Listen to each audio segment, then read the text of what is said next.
Bienvenue dans mon guide pour payer moins d'impôts avant l'année prochaine, avant le 31/12/2025.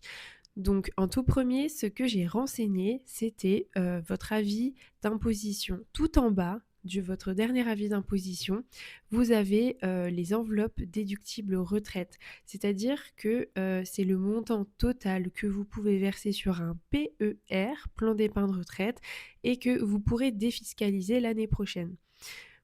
Qu'est-ce que ça veut dire défiscaliser? C'est la somme, les versements effectués du PER, on va les déduire de votre revenu imposable dans la limite de, donc là, dans mon exemple, c'est 17 264 €.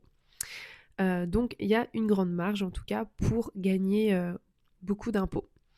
Le PER Quesaco, donc j'ai mis que le plan d'épargne retraite permet de préparer sereinement votre retraite et de payer moins d'impôts chaque année.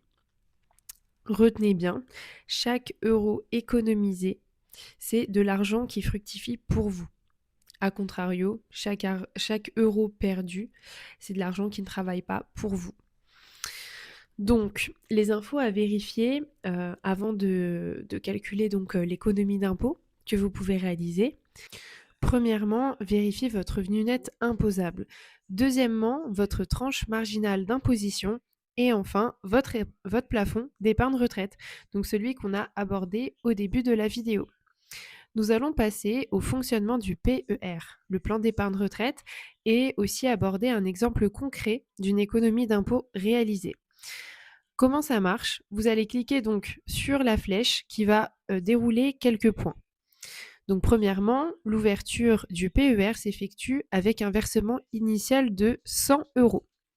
Ensuite, il est important de mentionner qu'il n'y a pas d'obligation de versement. Vous n'êtes pas obligé de verser la même somme d'une année à l'autre, et si vous voulez suspendre les versements, vous pouvez le faire également. Les versements volontaires effectués sont déductibles du revenu imposable, comme je l'ai dit tout à l'heure. Aussi, il y a 5 cas de déblocage anticipé. L'achat de résidence principale, l'expiration des droits chômage, surendettement, liquidation d'activité ou décès, invalidité. Enfin, quand vous avez atteint l'âge légal de la retraite, vous pouvez récupérer votre argent du PER sous forme de rente ou capital. C'est vous qui décidez. Donc, le cas concret, c'est Monsieur Bidule qui déclare 35 000 € de revenus nets imposables.